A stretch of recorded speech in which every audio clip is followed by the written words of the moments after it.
Alright, so I'm here at the Mikvah Kelim. You may have heard of mikvah before, which is a pool of natural water that people go into, men and women, Jewish men and women for different reasons.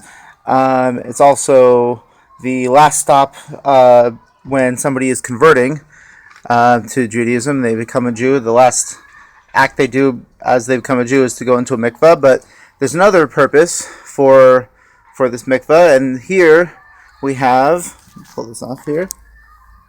This is all one big mikvah complex. This whole big building up here.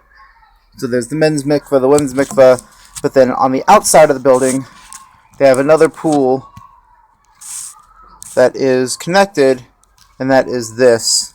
And this is for when we buy utensils, any kind of utensils. In this case, it's have this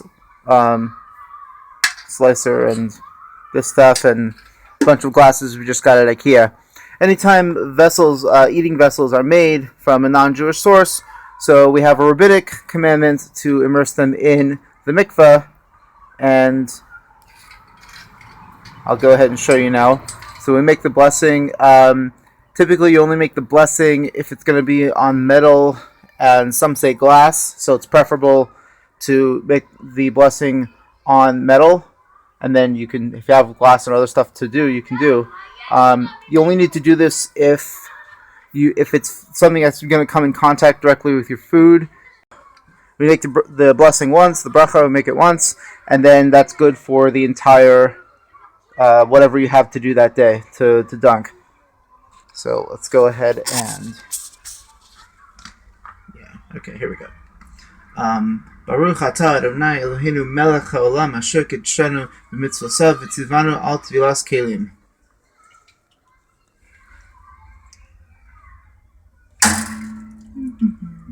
I try to sort of let it go so that my finger's not covering one part of it.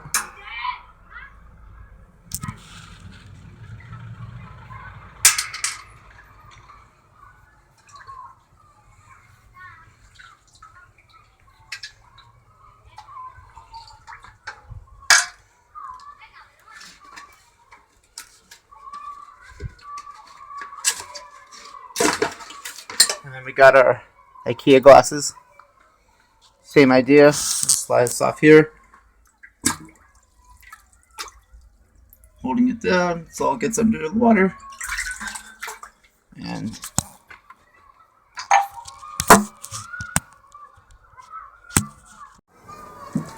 so one common misconception, as I kind of finish up here, is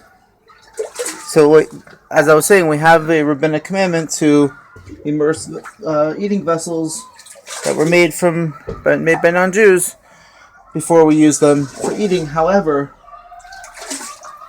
it does not affect the kosher status of the food. So sometimes there will be people who have just started to try to keep kosher, and they've been learning all the rules, and they keep their meat and their dairy separate, and then they realize that they need to buy specially slaughtered meat, and sometimes everything's going well and they're feeling good about it, and suddenly they freak out because they hear about this and like, oh no, it has been kosher the whole time, but that's not the case. The food was still kosher.